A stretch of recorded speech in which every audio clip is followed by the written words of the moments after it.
Il y a des instants dans le monde des célébrités où le silence résonne plus fort que tous les scandales, mais cette fois-ci, Cassie n'est pas restée silencieuse et le tribunal a enfin écouté. C'est officiel, Sean Diddy Combs vient de perdre une bataille juridique à laquelle il ne s'attendait pas.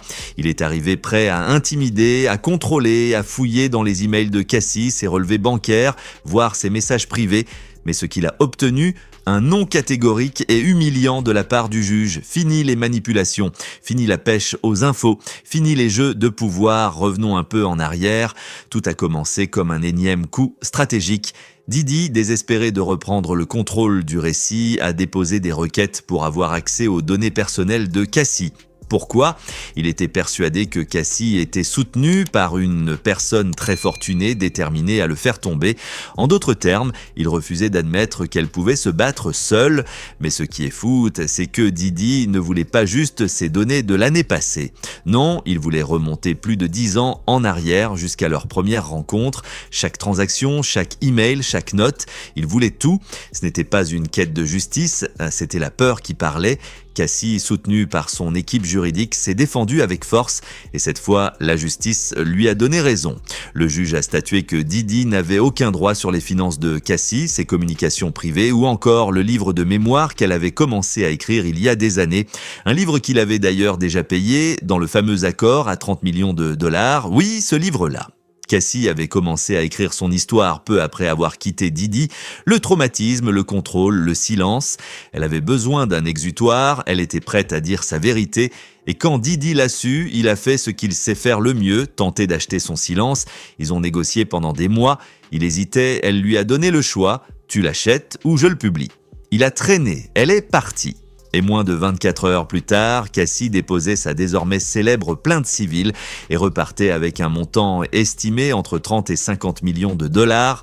Laisse ça bien s'ancrer, elle n'a pas eu besoin d'un scandale pour faire le buzz. Pas besoin d'un raz-de-marée sur les réseaux sociaux, elle a utilisé le système qu'il avait autrefois retourné contre elle et l'a battu à son propre jeu. Aujourd'hui, avec cette décision de justice, Cassie n'est pas seulement protégée, elle est enfin reconnue. Diddy ne peut pas toucher à ses relevés bancaires, il ne peut pas fouiller ses emails et il ne peut plus l'intimider via les tribunaux. Encore plus révélateur, le juge n'a autorisé l'accès qu'aux anciennes notes et brouillons du livre que Diddy possédait déjà depuis des mois, rien de nouveau, aucune révélation, juste un rappel douloureux. Il a déjà perdu le contrôle de cette histoire qu'il voulait enterrer. Ce n'est pas une victoire, c'est la confirmation d'une défaite qu'il espérait encore pouvoir inverser. Et pourtant, l'équipe de Diddy a tenté de faire croire à une demi-victoire, de faire tourner la situation à son avantage, mais le public n'est pas dupe, parce que la vérité est aujourd'hui plus claire que jamais. L'empire de Diddy, bâti sur le contrôle et le secret, commence à s'effondrer. Et Cassie, elle n'est plus cette figure silencieuse dans son ombre, elle est devenue la tempête qu'il n'avait pas vue venir. Ce qui frappe dans tout cela, c'est à quel point Diddy a encore sous-estimé Cassie. Il pensait que le tribunal lui permettrait de transformer la victime en coupable. Il voulait inverser les rôles, la mettre mal à l'aise lors d'un contre-interrogatoire, exposer ses comptes bancaires, ses emails privés, peut-être même la discréditer en tant que femme ayant osé parler. Mais ce qui s'est réellement passé, le tribunal a tracé une ligne. Ce jugement ne protège pas seulement Cassie, il envoie un message fort que l'intimidation, même déguisée en jargon juridique, reste de l'intimidation.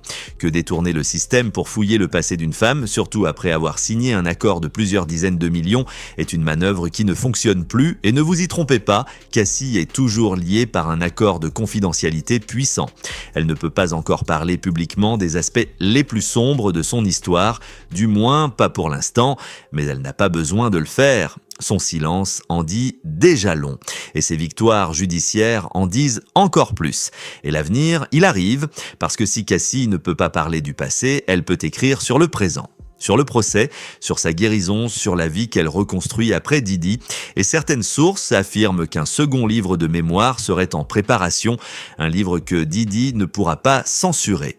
Un livre qui parlera de la salle d'audience, de son cheminement vers la parole et de ce que signifie survivre quand ton agresseur est l'un des hommes les plus puissants de l'industrie musicale.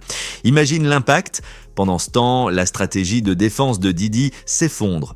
Il a perdu 10 requêtes en une seule journée. Il a tenté de repousser le procès, refusé. Il a demandé plus de temps, refusé. Il a réclamé l'accès à un témoin mystère qu'il voulait exposer, refusé. Parlons d'ailleurs de ce témoin, des murmures circulent.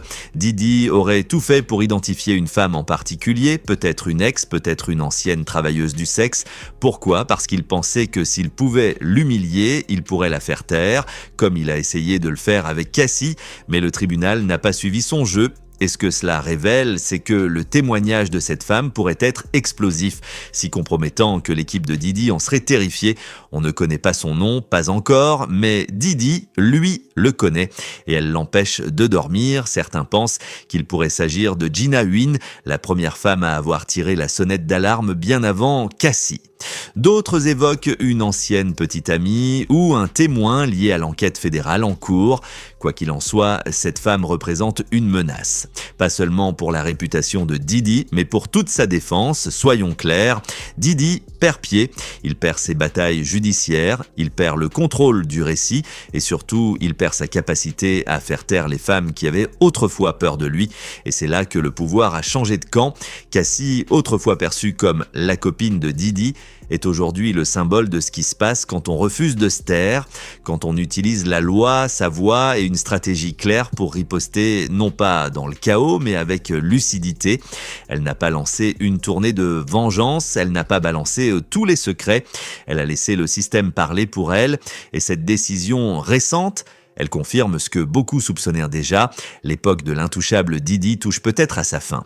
Les murmures deviennent des cris, les femmes ne se cachent plus, et le juge a été clair, ce procès n'ira nulle part, pas dans 2 mois, pas dans 2 semaines, il arrive, et vite.